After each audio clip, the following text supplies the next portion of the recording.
What's up? What's up? What's up? This is the Cheston Podcast. Thank you for listening. Once again, we're going to go into the hot topics for the week of September 19th to September 25th. All right, the New York Times reports State of New York sues Donald Trump, three of his children, and more for civil fraud. All right, the Attorney General Letitia James of New York, she filed a 220-page lawsuit. I don't know if any of you have been following this, but earlier this year, she's been saying that she's going to investigate Trump and the Trump organization and review all their, tax returns, everything. She was just going to comb through everything with a tooth comb. Sorry, a fine tooth comb. And basically, she dug up a lot. Okay, she filed a 220-page lawsuit. So basically, in the lawsuit, she's claiming the family committed numerous acts of fraud and misrepresentations, including fraudulent financial statements to lenders and insurers, overhauling his assets by billions of dollars. The lawsuit, it seeks 250 million from Trump and a ban on Trump and his family from running a business in the state of New York. Yeah, so not shocking, not at all. I've never, I mean, it's crazy because, back in the 80s and like the 90s and the early 2000s, everybody saw Donald Trump as like this. Um, when you saw Donald Trump or when you heard the name, you thought money, you thought wealth, you thought, oh my God, this man's a genius. He has so many businesses. That's why he's so wealthy. All for it to come down. I mean, years now, 2022, we're finding out that all of that was a lie. Yeah, that. Yeah, I mean, I mean, financial statements from what I've read, they never actually show you the exact amount. So I mean, they can be misleading from what I read. But I don't know, man. They're basically stating that he was sending out financial statements that were looking like he had $1 billion net worth when really he didn't, and that's how he was able to get all this free work and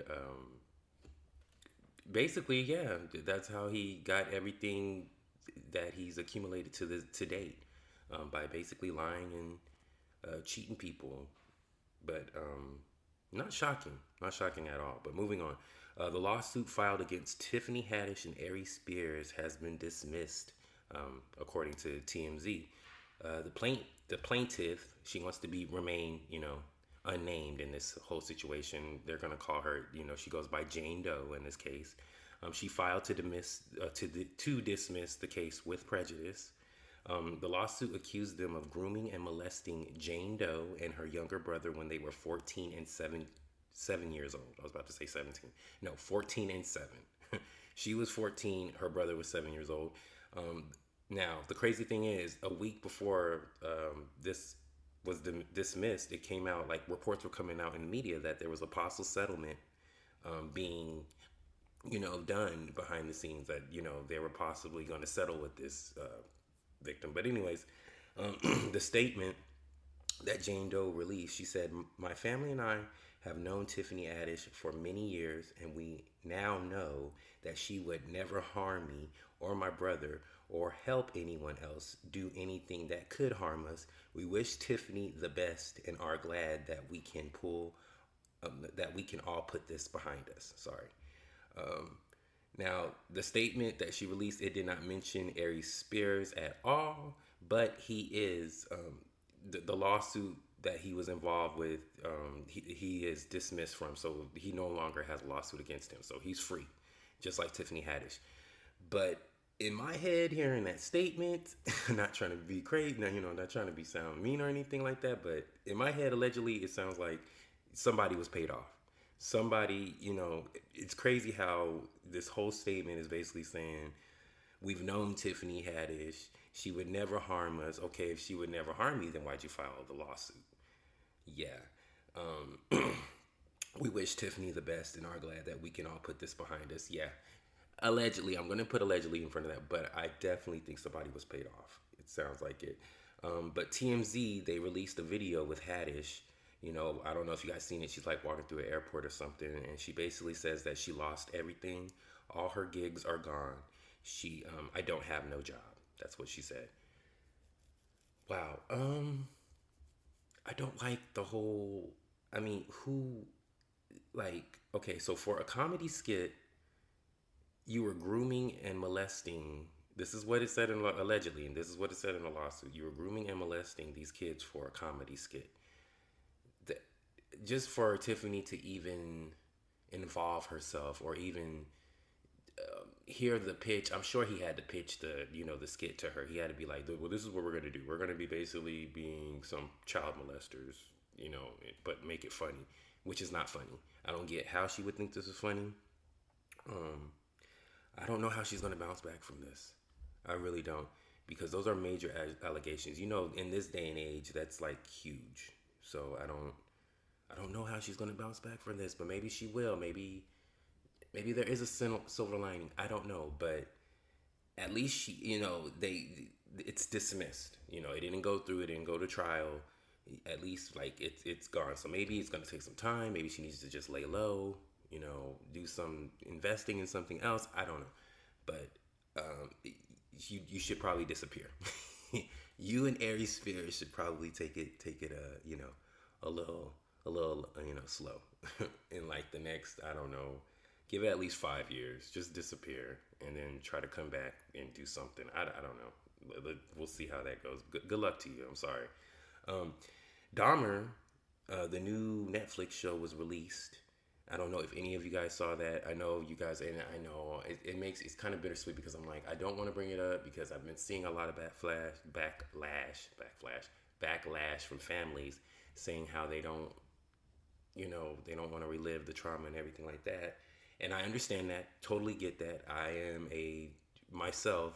somebody that knows about losing somebody, losing somebody that you're close with. So I get it. You don't want to relive that trauma again going through, when you lost that person that you love so much.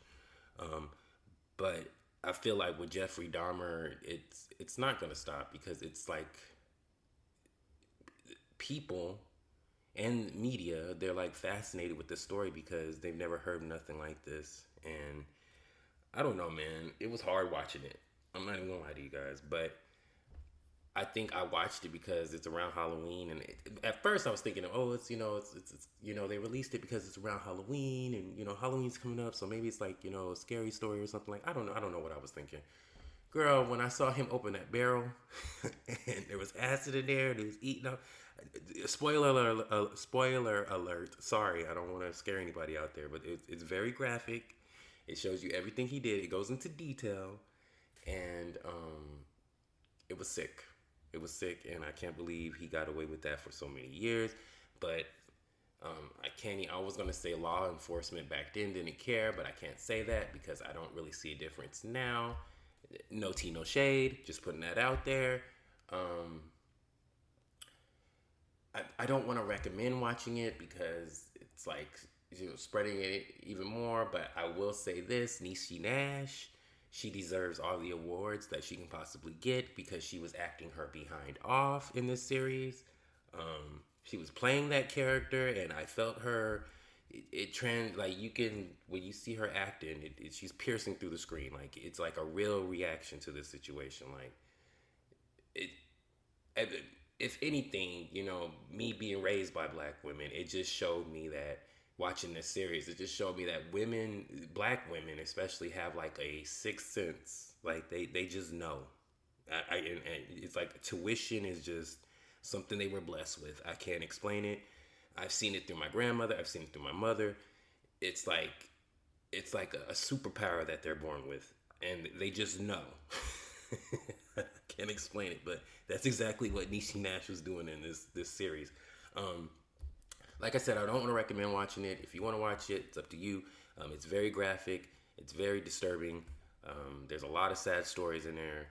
There was a lot of the common denominator I was seeing with Jeffrey Dahmer. He loved to prey on black men because that was most of his victims was black men, and it was just disgusting. But Yeah, I definitely won't be watching it again. All right, moving on to the next story. Page Six reports Beyonce will be touring Renaissance next summer. Oh my God, I'm so excited. So freaking excited.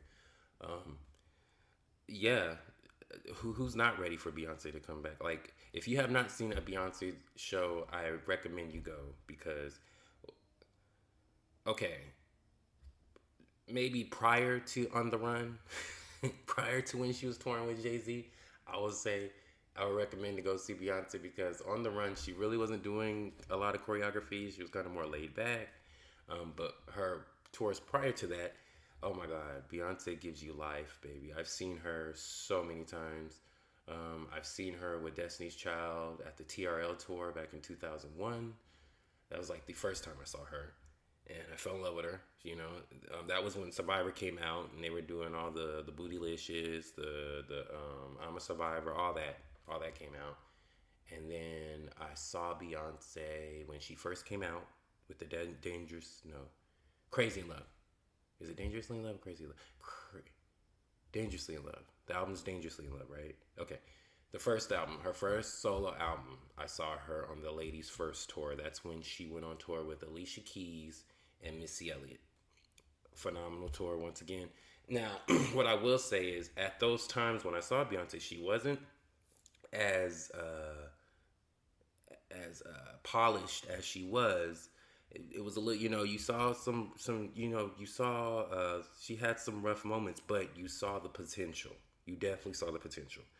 And then for me, when she reached that potential for me is when I saw her at the 2007 the Beyonce experience. I saw her in Phoenix, Arizona.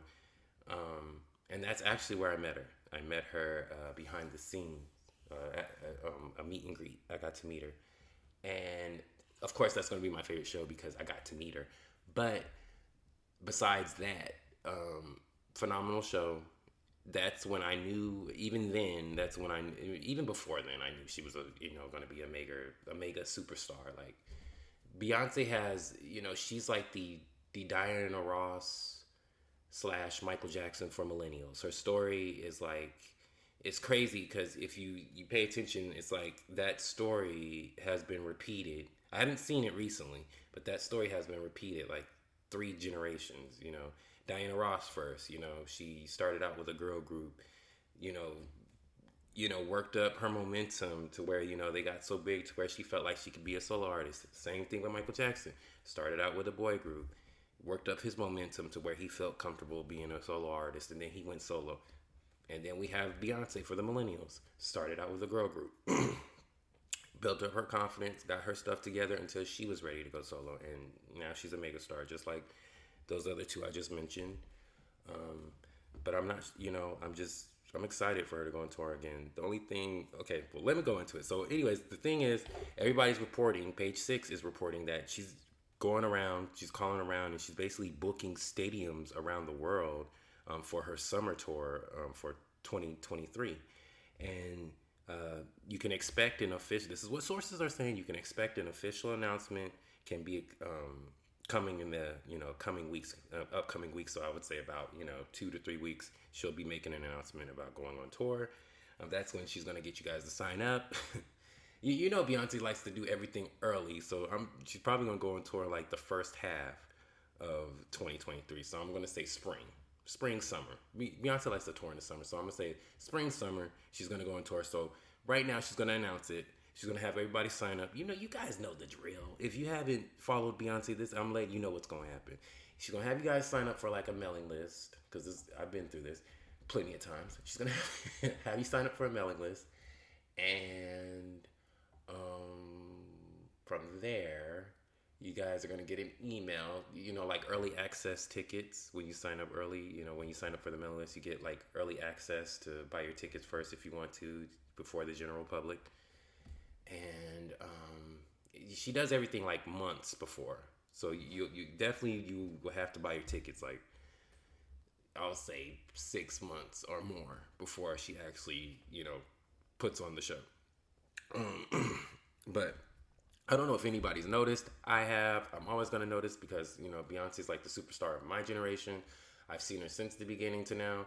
So what I've noticed with this era with Renaissance, there's no music videos and there's no promotion, um, which is like crazy to me. I've never seen Beyonce not, even if she's not going to promote it, like do interviews or anything like that. She would at least drop music videos and like keep you guys, keep the. But this time around she's solely relying on the album, which is fair because the album is great. It's phenomenal. It's an awesome album. I don't care if you don't like it. If you don't like it, it's not for you. Renaissance is for the LGBTQIA plus community.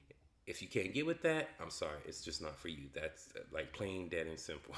That album is that. That's who it's for. And that's all I'm gonna say. The last time Beyonce toured was with Jay-Z in the fall of 2018. They did the On the Run tour 2, on the Run 2 tour. Yeah, okay. And the last time the last time she toured solo was in 2016 for the Formation tour. Now let's talk about ticket prices. Whew, okay. I know for a fact because I know with the On the Run tour, I know they were like, oh, floor seats had to be like, if you wanted to be like right in front of the stage, I know it had to be like 1,000, 1,200, 1,700. Definitely, I would say if you are planning on seeing Beyonce this time around, you're gonna probably need from 1,500 to probably 2,500. So $1,500 to $2,500 for, and that's probably per person for ticket. I'm thinking, what she's gonna charge now. You got to think about the momentum. She's been in this thing 20 plus years, so the cost goes up, and she knows people want to see her. Her stadium tours always sell out. They're always good, so prices are gonna go up. Now, I hope Beyonce's fair, but Beyonce likes her money and she likes to get paid and she don't like to waste her time, so I'm sure she's going to be charging. Now, do I think she's going to be doing meet and greets like she did back in 2007? First of all, let's talk about that. The meet and greets stopped. Beyonce stopped doing meet and greets like in, oh my God. I know she did them for the Sasha Fierce tour. I did not get to make that one. I know she did it for the Sasha Fierce tour. I think she stopped in the Mrs. Carter World Tour. I think that's when she stopped, right before she released the self-titled. That's when she stopped. I haven't seen her do any meet and greets.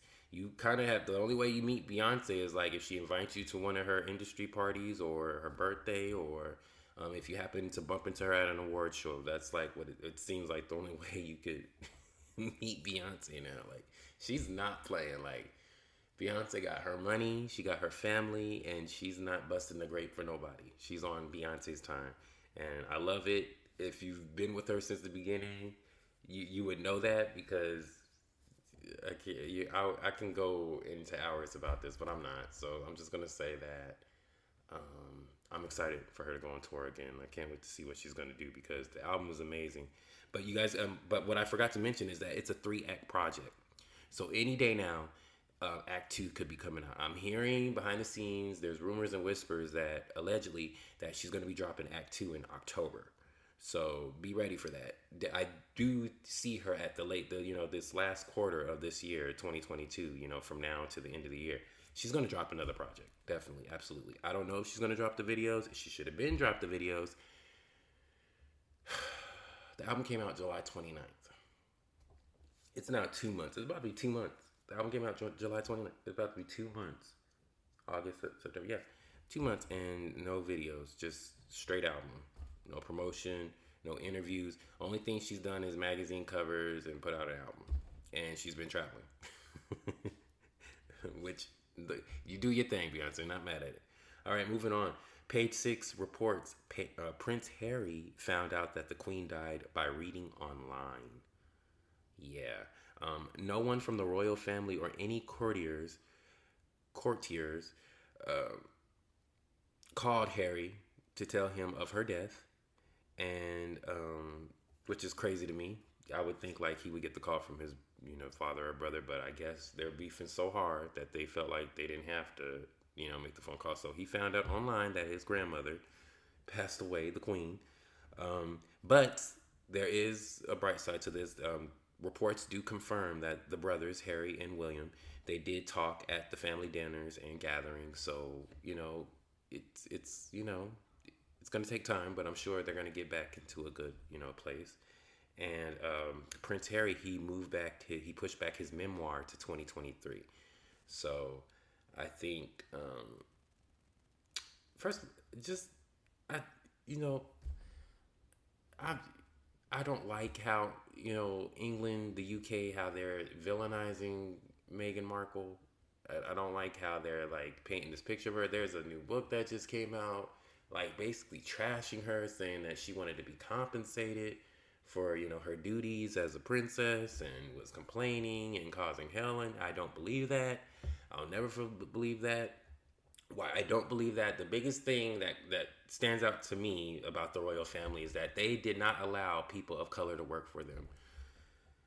And if they do have people of color working for them, it wasn't until like later, like probably 19, because I know for a fact they did not have no people of color in the 60s. They did not have no people of color in the 70s. They didn't have no people of color in the 80s working for them. So I'm just saying, I don't want, I kind of feel like I want to say that they don't know that they're being racist, but I'm like, how do you not know when you're not being racist? But I don't, maybe some people don't know. I don't know. But they were treating her wrong, and I get why Harry left. And I think by him leaving, the British people, English people, they want to blame somebody, so they're choosing to blame her. They're choosing to go at her for breaking up this dynasty, this royal family. But I don't think that's the case. I think if you look at them, if anything, if anybody was watching the footage from the funeral, and if you were comparing, Will and Kate to Harry and Meghan, and just the body language and how the chemistry, you could definitely see that Meghan and Harry are in love, and he's so attentive to her. Like, yeah, like it's real. Like, I don't, and not trying to knock Will and Kate's relationship. Maybe that's just how they are. But when you see the two, you definitely see a couple in love and a couple just together. that's what I see.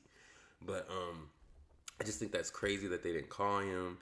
It's not that it's really not that serious. But with all this royalty talk, we just found out that The Crown season 5 will premiere on November 9th on Netflix.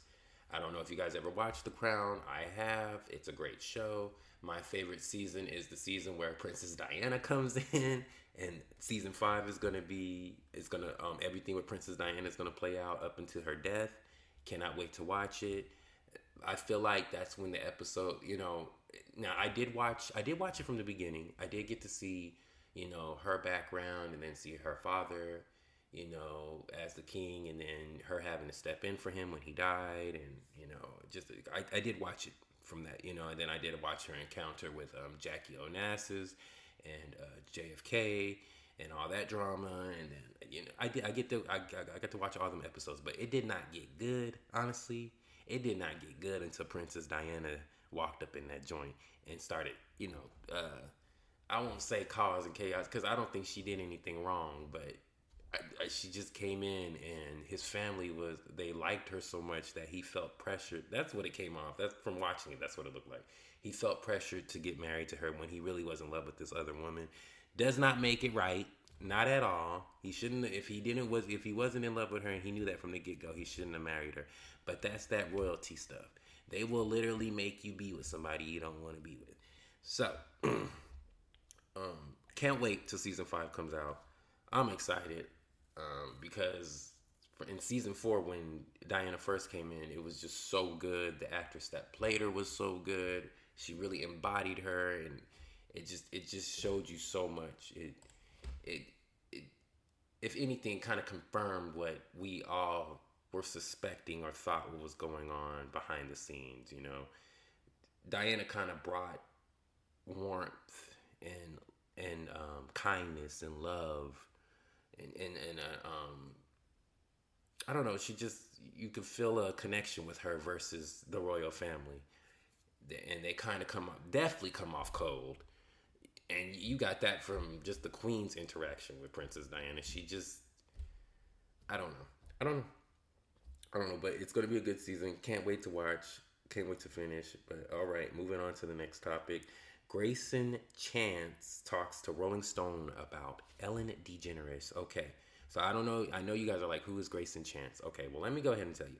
Back in 2010, I know you guys are probably like, okay, that was like 12 years ago. But yeah, back in 2010, Grayson Chance, he was a sixth grader, and he went viral on YouTube for his middle school performance of Lady Gaga's Paparazzi. I don't know if you guys remember that.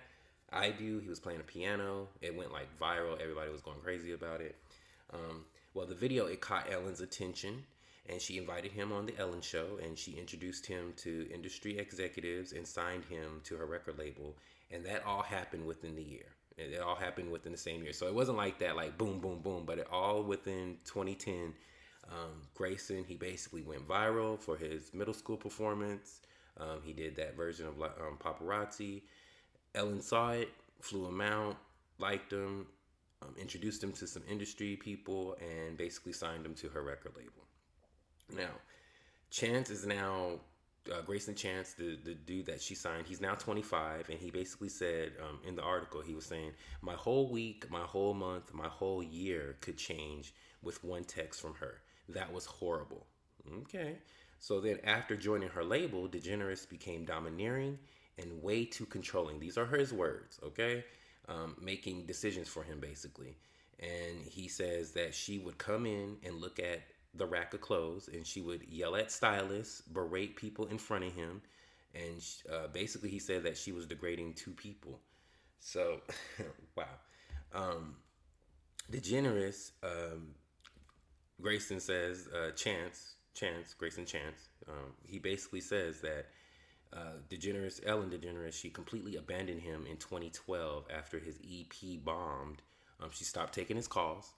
And in the summer of 2020, I don't know now how this all ties in. I don't know if you guys remember, but in the summer of 2020, former and current at the time, the people that were working at the Ellen Show, employees called the show out for promoting a toxic work environment, which was full of racism, intimidation, and fear. Allegedly, I'm gonna just say this, but I've been hearing for years that Ellen's not who she portrays to be on TV. Allegedly, but her former artist is coming out and saying, confirming this. Okay, so an internal investigation was done. When those allegations came up that it was a toxic work environment, an internal investigation was done. 3 executives left the show, and Ellen apologized to her staff reportedly continuously. Like, she just kept on apologizing to them. That's all that was done. So fast forward to May 2021, Ellen announced that the show will be ending after its 19th season. The final episode, it aired earlier in May this year. So, wow.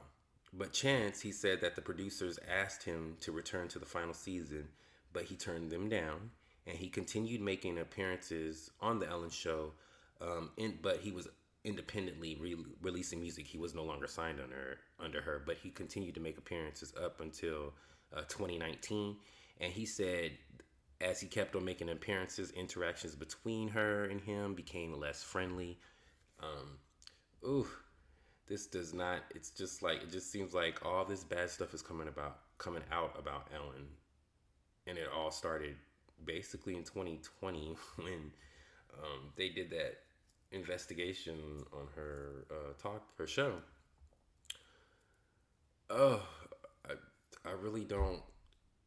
All I want to say is, if she was allowing a toxic work environment where, but I mean, I'm gonna say this. It's not really shocking because when you see her interviews or some clips from her show, Ellen can be kind of condescending and insincere. Not even sincere with her words. Just you can tell she's saying it just because she knows that's what you're supposed to say. You know.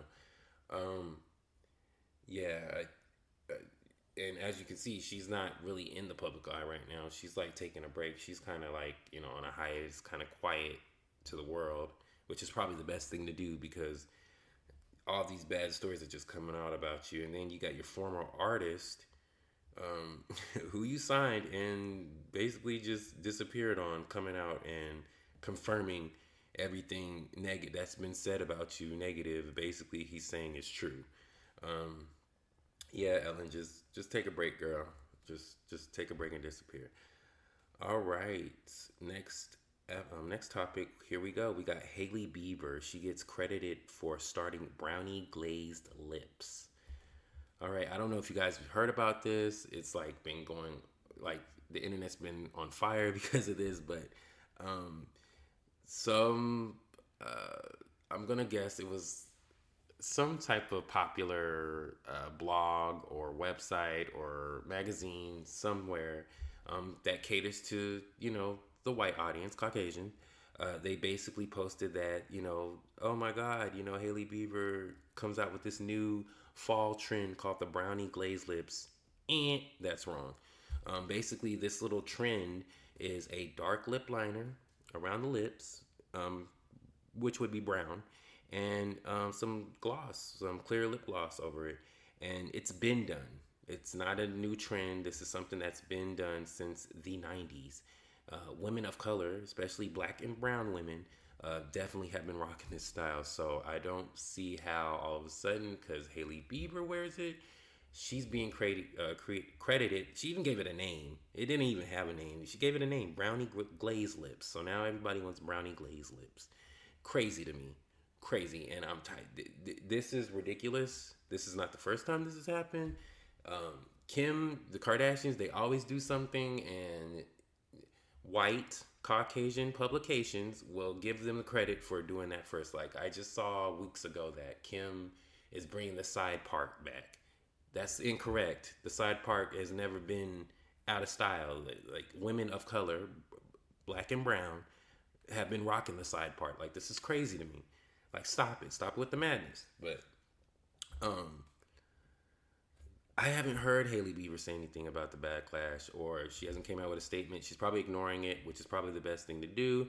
But honey, you should probably dead the name brownie glazed lips. We don't need you to put a name on something that's you didn't even create or invent. It's something that you seen that was cute on somebody else, and you started doing it. So now you gave it a name, and now because of your status and who you are and who you're married to, everybody wants to call it, credit you as the person that brought this new trend, and that's not the case. Sorry, Haley. It's been done before. Nothing new. All right, moving on. Rihanna is set to do. She's set to headline and perform at the 2023 Super Bowl halftime show. I'm excited. I'm really excited. I'm not like the hugest Rihanna fan. Like I'm not a stan of hers, but I do enjoy Rihanna. She is like she her music is the soundtrack to my life because when she came out to now, there's been different moments to her songs that I have memories to. So she definitely is a part of the soundtrack to my life. So but I am excited to see her. I want to see what she's gonna do. I want to see what her new music she has coming out. I'm just excited for this new era for Rihanna as a mom, just to see like what she's gonna do. But reports are saying now there's sources everywhere saying something. But okay, so TMZ they first reported that Taylor Swift was gonna headline it. Then they retracted it, saying that Taylor Swift was asked. She was asked first, and then she turned it down because she wants to re-record her first um, 6 studio albums.